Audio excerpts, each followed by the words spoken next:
Hi, it's Laura at Aquamarine 18 Tarot and Books. Thanks for stopping by my channel today. Welcome or welcome back. This is a VR to Tarot to the Extreme version 2. So this is a second set of prompts under the Tarot to the Extreme tag started by Marlene. I'll link her original video for this version of the tag below. So there are a set of prompts here that are kind of opposites to each other, and we're invited to find a deck that goes with each prompt. I will timestamp mine. So without further ado, the first set of prompts is modern versus vintage. And as a modern deck in my collection, I chose the Fifth Spirit Tarot by Charlie Claire Burgess. This is a modern deck to me in terms of art style. It's certainly modern in the sense that it is created recently. It is on its way to, but not yet at mass market production, I believe. I think it's coming out this month. This is an indie version of the deck, but it will be coming out. And this is modern in the sense of the fashions that we see people wearing in this deck. It's clearly very contemporary. And there's also some cards, try to find some here, which do depict modern kind of activities, I guess, skateboarding. And there are some depictions of kind of modern technology. I'm going to call this boombox a modern technology. So definitely this one is a modern deck. All of the people in this deck feel, like you could just see them out in the world right now, right? So that is the sense in which it is a modern deck. For a vintage deck, I don't have many actual vintage decks in my collection, but I do have a few. And the one that came to mind as a vintage deck to share, that is actually a vintage copy of a vintage deck in my collection, is the Thea's Tarot by Ruth West. And this was printed in the 80s. And this is a copy from the 1980s. This deck I know is getting a reprint. If this is a deck that you have wanted in your collection but haven't found, Metonymy Press, which is I believe based in Montreal, is doing a printing of this that, as far as I know, is identical to this version from the 1980s. And so this is a vintage queer deck compared to the modern Fifth Spirit. And so I thought that these were good too to put together. This is the oldest deck in my collection. And so that is my vintage deck. Thea's Tarot. Now, for the next prompts, they are new moon and full moon. And I kind of struggled with this because I don't really think of decks in this way, I guess. So I just decided to go with the deck that I read with on the most recent new moon and the deck that I read with on the most recent full moon. I don't know if that says anything about these particular decks so much as it says something about my particular mood at the time of choosing them for those occasions. But anyway, the last deck that I read with on a new moon is the Transient Light Tarot by Ari Weisner. And I really like this deck. I like the color palette a lot. I like the pips plus kind of minors that this deck has. Fifth Spirit has minors like that as well, where they're not quite pips, but they're not quite illustrated in the sense that the minors you can see don't have people or full scenes on them. So this is a deck that I use a lot. It goes with a lot of other decks, and in this case, it was the deck that I used on the most recent new moon, and I had a great reading with it. For the full moon, The most recent deck that I read with on the full moon is the Heart and Hands Tarot. And this is my chopped copy that got water damaged. And so I chopped the edges off and trimmed it. It is a larger than standard deck. And so trimming it, actually, it's still larger than tarot size. It turned out okay. I use it quite a bit. The trim is following part of the border on the back, but it's not even at all. It is not even close. But this is another deck that I really love, and I really love the minors in. And I like the representation in this deck too. So that was my most recent full moon deck, Heart and Hands. I don't know that I would say that this is, in any way, a distinctively full moon deck versus a transient light being a new moon deck, but that's the ones that I chose for those occasions most recently. And I do read for myself every new and full moon, so I mix up the decks that I pick for that. The next set of prompts is cute and creepy. Cute versus creepy. And this one I kind of struggled with. I can't really say that cute is something that I lean towards for the most part. And I also don't think any of my tarot decks are creepy. So, there is a little bit of thinking involved here. The cute one was easier to come up with. Now, I don't have a lot of decks that I would call cute style in my collection, but certainly the Way of the Panda Tarot by Kimberly Tsan qualifies as a cute deck. These pandas are adorable. Look at this pirate panda. They're very cute. And the book is very cute, which tells you the names of all the pandas and gives a bit of panda backstory for these characters. And so certainly I think meets the cute prompt.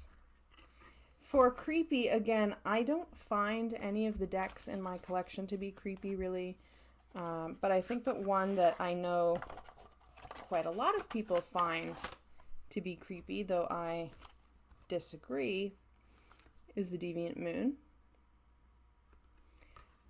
I really like the Deviant Moon, and I find that this deck really has a sense of humor. I think that it's quite, it's a kind of like self-aware sense of humor, I think. And it's just kind of quirky in a way that I find fun, and a really, really good reader for me. I really like this deck, but I know that it's one that's a bit, it's one that's not for everyone. Certainly, there's a lot of gravestones and things like this in the deck, and some people don't care for this deck and say that it's creepy. So it's not my experience, but I can kind of see why some folks would talk about it that way, and why it might not be a deck for everyone. So that's the closest to a creepy deck that I have in my collection, I think. In my tarot collection, I don't find it creepy, but it's the best I could come up with. Next up is On My Table versus In My Bag. So for this prompt, I chose for On My Table a deck that would only ever be on my table and never in my bag. And for the In My Bag, I did the opposite, a deck that I only really use traveling or out and about, or as a deck to put in my bag when I'm going somewhere, but I don't read with at home on my table. So hopefully that makes good sense for this prompt. And for the deck that is on my table, I chose Le Terre Noire, and this is on my table only because it's massive. This is not exactly a travel size deck. It's one of the largest in my collection, and just for comparison to Fifth Spirit, which is a standard tarot size, you can see how large this is. So this one is not coming with me in my bag anytime soon. I don't always carry a bag, and when I do, it's not very big, when I'm just kind of going about my day. And when I travel, I tend to travel light. I take something that's, fits in a tin. Often I take a travel size deck. So this one is just not going in my bag. The other reason that this isn't on my table and not in my bag deck, besides the size, is the fact that the way that I store this deck is in a box that I made, which is a 2-piece box with some metallic scrapbook paper on it, and it's got metallic bottom. And the lid is not very secure. This is the first box that I ever tried to make for myself for a deck. And so obviously throwing this in a bag, it's going to just go all over the place unless I wrapped it up in something. So just not the most practical to be an in my bag deck. The deck that is in my bag, though, is the Gentle Tarot travel sized. Now this one really is only ever in my bag unless it's on my shelf, because I do have the larger sized, like standard tarot size version of this deck. And so when I'm reading with the Gentle Tarot at home, I do reach for the bigger one. This one really is to live in my bag, to go places with me, to be one I might take over to a friend's house to read for them, or I might take with me on a little trip. I can easily put it in a backpack or in my shoulder bag. It doesn't take up much room. The tin is sufficiently protected that I'm not worried about it getting kind of messed up in my bag or getting damaged. This particular tin, the lid that slides on is not my favorite, but the inside of the tin, I don't know if you can see, is kind of padded with foam. So it is a very well protected in there, and the lid just slides like this. It wouldn't be, waterproof or anything like that, but it's not going to go anywhere in my bag, which I like. It stays on well, and the cards are protected. So this one, is my in my bag deck. The next one up is realistic versus fanciful. And so I just went very literal with this set of prompts. For realistic, I chose one of my absolute all-time favorite decks. People will know which one it is. And that's the Naturescapes Tarot by Tina, Queen of Wands. And of course, this one I don't think needs much explanation in terms of why this deck is the realistic deck. It's photos of real places that are presented, just as they are. Borderless. There's a little bit of font added in to label the cards.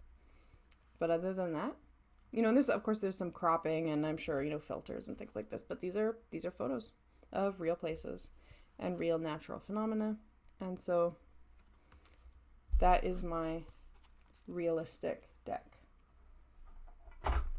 Now my fanciful deck is quite different. For fanciful deck, I chose Tarot of the Magical Forest, and this is a Kelly Bear special, trimmed and edged. And so this one is certainly, I think, quite opposite in the realistic versus fanciful sense to Naturescapes. These are certainly not very realistically depicted creatures. Nothing in nature quite looks like that. You can certainly tell what, type of animal they are. Those ears are a pretty good giveaway there.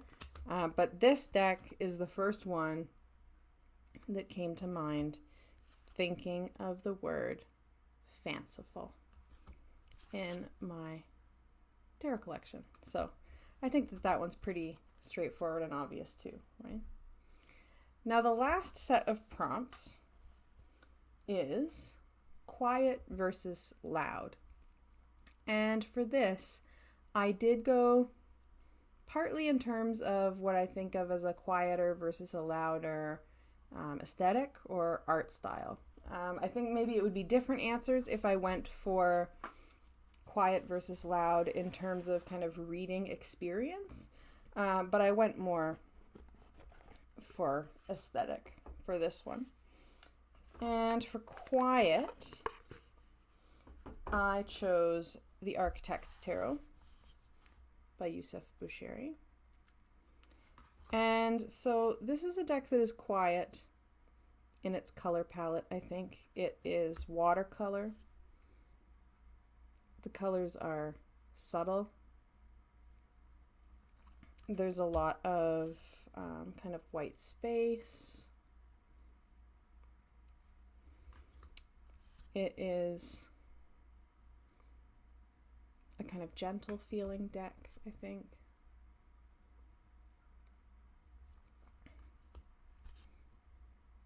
I adore this deck. And I think that the style is quiet.